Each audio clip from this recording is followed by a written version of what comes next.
Experts et Finances vous présente la revue de presse de Jean-Pierre Corbel.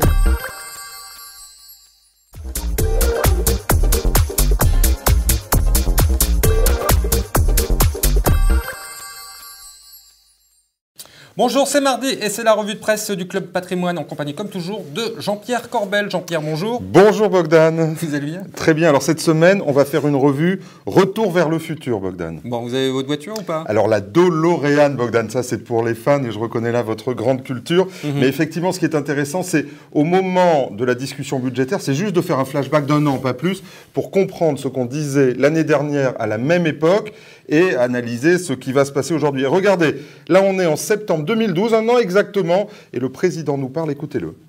Nous sommes donc confrontés à un impératif de rééquilibrage des comptes publics.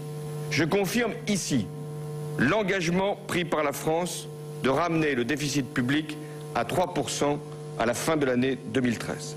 3%, mais ce qui est le plus drôle, c'est regardez bien la petite nana à droite qui fait la... Elle fait pas 3%, je sais pas ce qu'elle fait. Les signes, vous allez voir, et c'est pas 3%. Bon, ça c'était avant les discussions budgétaires, ça, mon Jean-Pierre. Ok, alors on va se mettre un mois et demi plus tard, et là le Premier ministre intervient, tous les arbitrages sont rendus, écoutez-le.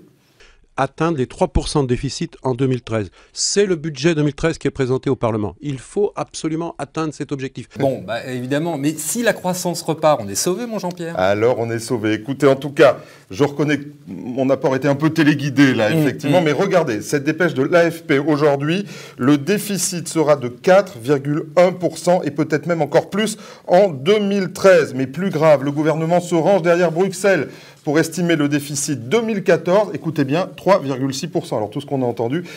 Et pour répondre à votre question sur la croissance, eh bien, on va donner la parole à ma grande amie, vous savez, c'est son comeback, Karine Berger. Karine Berger, la Madame Je sais tout économie, bien sûr. Écoutez-la, alors là, on est en février 2013, le budget est voté et elle intervient dans un budget qui est appliqué. Écoutez-la. Le sujet, c'est qu'à 3% de déficit, on est libéré de la contrainte de la dette parce que la dette commence à rebaisser. Ça, c'est quelque chose qui relève de la souveraineté du pays. On n'est plus tout à fait que dans l'économie, on est vraiment dans la politique. Il faut pouvoir dire au marché financier, c'est bon, merci de nous avoir prêté plus que nécessaire, maintenant on reprend les rênes. Donc il faut respecter l'objectif des 3%. Ah, l'objectif des 3% est très important cette année, oui. Même si on était amené à faire évoluer la prévision de croissance, je reste persuadée que ce qu'on fait sur les dépenses publiques et ce qu'on fait sur la fiscalité nous permettent d'assurer 3% de PIB de déficit public cette année. J'aime bien le 3% entre guillemets. Ah, j'adore, ça fait jeune ça. Oui. En tout cas, ça ne nous rassure pas sur cette incroyable incapacité à penser ou à prévoir le court terme. Et alors, effectivement, pour rester dans le John, c'est bien mort de rire. MDR. MDR, effectivement, sur la capacité du gouvernement à penser à long terme. Je pense aux retraites, bien sûr, Bogdan. Alors, semaine budgétaire, mais également semaine des impôts. Et oui, alors là, on ne manque pas de créativité. Je vous avais donné un scoop la semaine dernière. C'est une nouvelle taxe pour les sociétés sur l'EBE, l'excédent brut d'exploitation. Maintenant, tout le monde sait ce que c'est. Et dans le même temps, eh bien, le ministre chargé des relations avec le Parlement nous annonce, contrairement à la rumeur, qu'il n'y aura pas de baisse d'impôts sur les sociétés. Ça, c'est sûr. Donc, plus d'impôts pour les sociétés.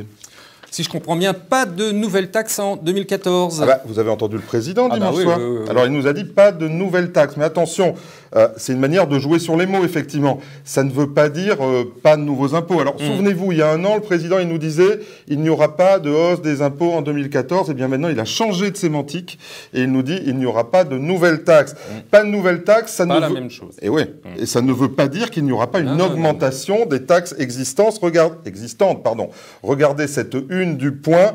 Bercy veut faire voter la suppression de la réduction d'impôt pour les ménages qui ont des enfants scolarisés. Ça, c'est pour vous, Bogdan. Et un détail, comme je vous l'indiquais la semaine dernière, la participation patronale au complémentaire maladie des salariés, eh bien, elle sera taxée. Ça fait 1 milliard et ça, c'est acquis. L'enfer est dans les détails, Bogdan, et en tout cas, pas de nouvelles taxes. Ouais, bon. La loi du flot. Alors, Deux petits mots là-dessus. Alors la loi du flot, ça a été super discuté, on l'attendait, et ça a été voté. Alors il y a 2 mesures.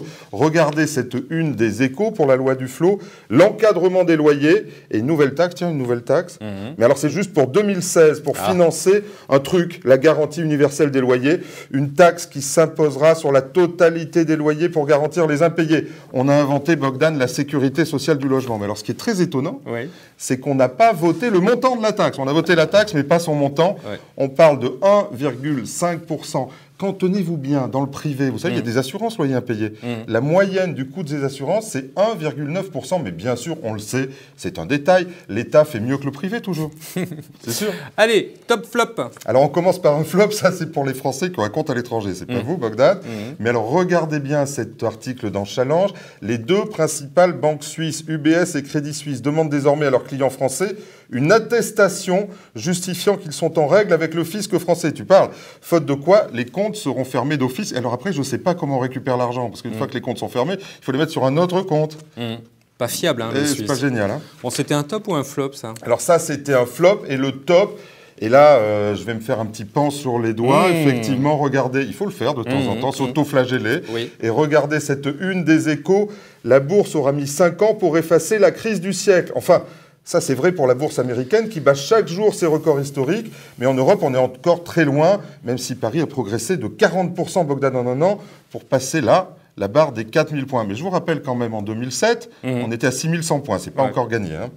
Vous êtes toujours aussi pessimiste. Hein. Alors, ça fait de la peine, hein, parce que mais vous voyez, j'ai une tête pessimiste. Non, sur le long terme, effectivement, je peux être optimiste parce que les émergents émergent et amènent une nouvelle classe moyenne qui consomme. Mais sur le court terme, quand même, on a mis la poussière sous le tapis. Je vous l'ai dit, à un moment, ça fait une montagne et on va bien finir par se prendre les pieds dans le tapis. Mais on verra bien. Je ne sais pas quand. Je ne suis pas Madame Irma, je l'ai dit souvent. Alors, en attendant, on va rester avec le troupeau et on va être euphorique. Allez, Allez, on termine très vite par le mot pour rire. Alors, la semaine dernière, très gros succès avec notre saga du notaire rappeur, Justin Conseil, vous en souvenez, et qui rappe sur sa profession, notaire, une profession d'enfer.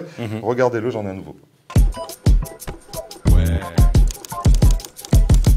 J'ai pas le look d'un trader, encore moins d'un dealer. Moi, ma priorité, c'est ta sécurité. Je vis pas dans un palace avec une super blonde. J'ai peut-être pas la tchatch des mecs en robe longue. Mais mes conseils sont fiables, je suis incontestable. Je suis notaire, un métier d'enfer.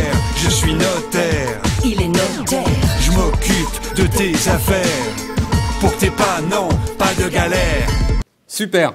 On est passé du métier de grand-père au métier d'enfer. Alors, les CGPI, c'est pour quand ça? une profession flippée. Là non, aussi, il faudrait ça va aussi être patrimonial, on va voir. Voilà. Jean-Pierre, en tout cas, merci beaucoup. Très bien. Eh bien, bonne journée. À la semaine prochaine, j'aurai peut-être encore une dernière notaire avant Patrimonia et on va faire le rap des CGP à Patrimonia. Très bien. Voilà. Quant à moi, il ne me reste plus qu'à vous remercier, à vous donner rendez-vous mardi prochain. D'ici là, gardez-vous bien.